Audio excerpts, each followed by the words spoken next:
மணமண்டலக்காரன் வந்து ஈஸியா தமிழனை அடிச்சு கொண்டுலாம். ஆனா அவனை வந்து ஒரு நேரம் போய் மனு கொடுக்கறதுக்கு நாங்க லைன்ல நிக்கிறோம். மனு கொடுக்கறப்ப போய் நிக்கிறோம்.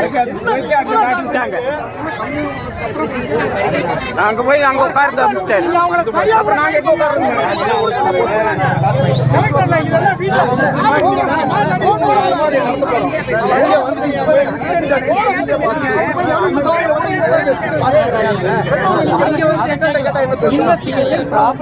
இன்வெஸ்டிகேஷன் மூவ் ஆகுற 24 மணி நேரம் கூட ஆகும். இன்வெஸ்டிகேஷன் இனிமேல் தான் மூவ் ஆகும்.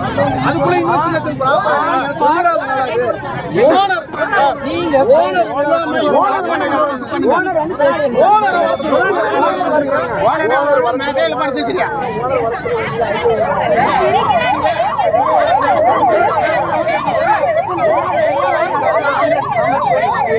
ஒரு வாரத்துக்கு முன்னாடியே பிரச்சனை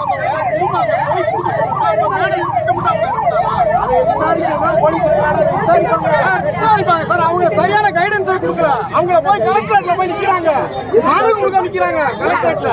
கலெக்டரேட்ல அவங்களுக்கு தான் பாதிக்கப்பட்டவங்களுக்கு அவங்களுக்கு பாதுகாப்பு போய் நின்றுக்கணுமா இல்லையா? அவங்க கூட்டு நாங்க என்ன கேஸ் எடுக்க மாட்டோம். எஃப்ஐஆர் போட மாட்டோம். போய் கலெக்டரேட்ல மனு போட்டு என்ன பண்ணி எஃப்ஐஆர் போட்டுருக்கீங்க. போட்டுட்டு எஃப்ஐஆர் போட்டு எத்தனை நாள் ஆச்சு? எஃப்ஐஆர் போட்டு எத்தனை நாள் ஆச்சு? 6:30 மணிக்கு தகவல் சொல்லிருக்காங்க. 6:30 மணிக்கு தகவல்